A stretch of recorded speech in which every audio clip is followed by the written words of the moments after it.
Shalom jemaat Tuhan, masih dalam series The Kingdom Mentality. Ini adalah seri yang ketiga, The Mini Series of The Kingdom Mentality. Kita akan belajar yang mentalitas ketiga hari ini adalah mentalitas memberi. Dari mentalitas transaksional menjadi mentalitas memberi. Saudara, ada dua tokoh Alkitab yang kita akan pelajari. Saya bukan sedang membandingkan mereka, dua-duanya adalah orang hebat pada akhirnya. Tetapi saya melihat bagaimana seorang bernama Petrus di awal panggilannya ternyata masih memiliki yang namanya mentalitas transaksional. Sekalipun udah dengan nama predikat murid Yesus. Dan nanti kita akan bandingkan dengan seorang bernama Paulus. Saulus yang sudah berubah menjadi Paulus. Nah, kita lihat Petrus pada saat awal dia ikut Yesus. Ada sebuah mentalitas Petrus, yaitu mentalitas transaksional.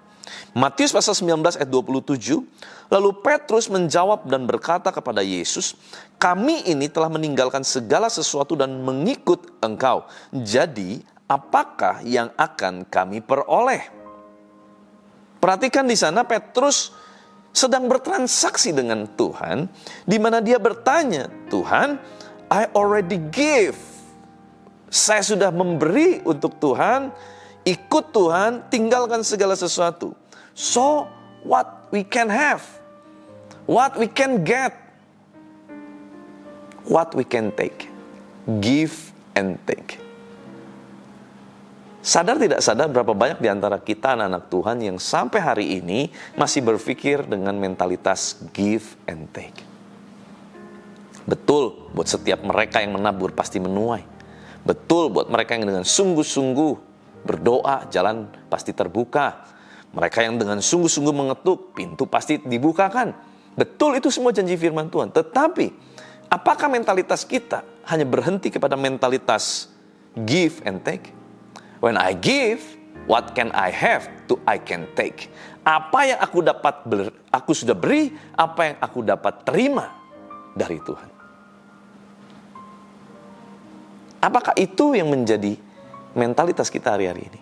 Tuhan, aku memberi perpuluhan supaya aku diberkati lebih lagi. Betul, itu janji firman Tuhan. Buat mereka yang memberi, pasti mereka menerima. Tetapi apakah itu yang menjadi mentalitas kita? Bagaimana kalau ternyata apa yang kita sudah taburkan, kita belum tuai? Kalau dasar kita memberi kepada Tuhan adalah karena kita give so I can take something from God, maka kita akan kecewa waktu Tuhan tidak memberi apa-apa dalam hidup kita secara materi yang kita pandang. Waktu kita punya paradigma, oh kalau saya beri perpuluhan 100.000, maka Tuhan akan kembalikan berlipat kali ganda, maka 100.000 harus jadi 10 juta. Kita sedang bertransaksi di dalam rumah Tuhan. Kita sedang menjadikan Tuhan mesin ATM atau mungkin mesin investasi yang bisa berlipat kali ganda. Mari kita sikapi ini dengan baik, sikap dengan benar. Dia adalah Bapa yang baik. Dia tidak mungkin berhutang, dia tidak pernah curang. Tetapi bagaimana jika dia adalah Bapa yang baik, tetapi kita adalah anak yang laknat? Kita sebagai anak, kita hanya memanfaatkan orang tua kita. Kita hanya memanfaatkan Bapa kita di sorga. Hanya untuk kepentingan diri kita. Mari kita ubah mentalitas give and take menjadi mentalitas give and give. Kenapa? Karena lihat, Yesus di ayat yang ke-30, Matius pasal 19, tetapi banyak orang yang terdahulu akan menjadi yang terakhir, dan yang terakhir akan menjadi yang terdahulu. Maksudnya apa? Mentalitas give and take akan menyebabkan yang terdahulu menjadi yang terakhir. Betul, Tuhan tidak pernah curang, Tuhan pasti menepati janjinya. Engkau menabur, engkau menuai. Tetapi kalau itu yang menjadi motivasi kita give and take, kita yang ada di depan bisa-bisa kita akan menjadi orang yang terbelakang di hadapan Tuhan. Sayang sekali. Tetapi kita bersyukur akhirnya Petrus mengubah mentalitasnya menjadi mentalitas give and give ya.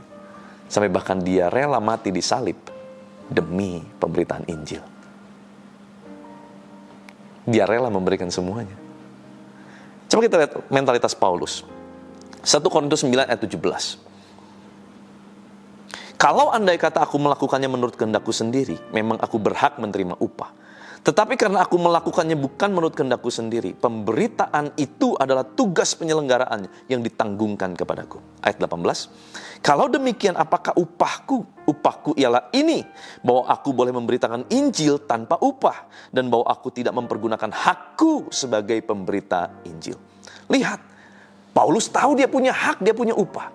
Tetapi buat dia, mentalitasnya bukan give and take, but give and give. Kalau demikian apakah upahku? Dia sudah memberi hidupnya. Upahku ialah ini, bahwa aku boleh memberitakan Injil tanpa upah. Dia sadar betul bahwa semuanya dari Tuhan. Dia harus kembalikan untuk Tuhan, bukan untuk dirinya. Give and give. Tetapi saudara jangan takut. Firman berkata, barang siapa berani kehilangan nyawanya untuk Kristus, dia justru akan memperolehnya. Ini prinsip kingdom mentality. Waktu apa yang kita taburkan, kita tidak ingat-ingat, kita tidak membangkit-bangkitkan. Makanya dikatakan Allah kita tuh bukan Allah yang suka membangkit-bangkitkan. Nginget-nginget, dulu aku sudah ampuni kamu ya, dulu aku sudah sembuhkan kamu ya. Tuhan kita tidak pernah membangkit-bangkit, tidak pernah nginget-nginget apa yang sudah dia kerjakan dalam kehidupan kita. Biarlah kita sebagai anak-anak Allah punya mentalitas, bukan orang yang suka nginget-nginget. Tuhan, aku sudah kasih ini, aku sudah kasih itu. Mana bagianku? Mana hakku? Mana upahku? No, kita rubah mentalitas transaksional menjadi mentalitas memberi. Sebab kalau kita memberi dengan prinsip yang benar, dengan mentalitas yang benar, kita nggak perlu tuntut Tuhan. Tuhan pasti mengembalikan berlipat kali ganda dalam kehidupan kita dengan sendirinya. Jangan tuntut Tuhan dengan apa yang kita kerjakan. Malu, saudara.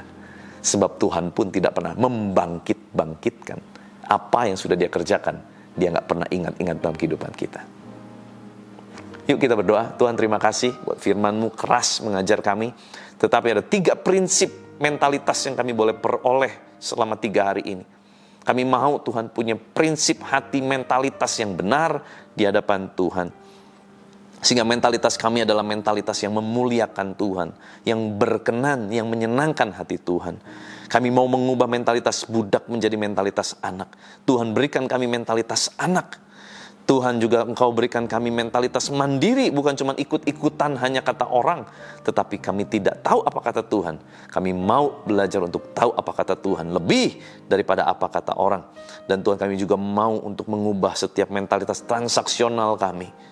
Bukan lagi kami bertanya, Tuhan aku sudah memberi ini dan itu, apakah upahku?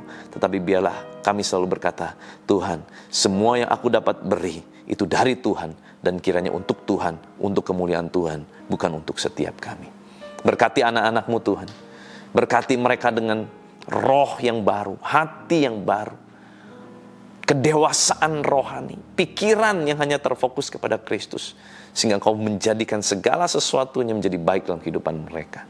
Berkati mereka Tuhan. Berkati apapun aktivitas mereka sepanjang hari ini. Tuhan jadikan mereka berhasil.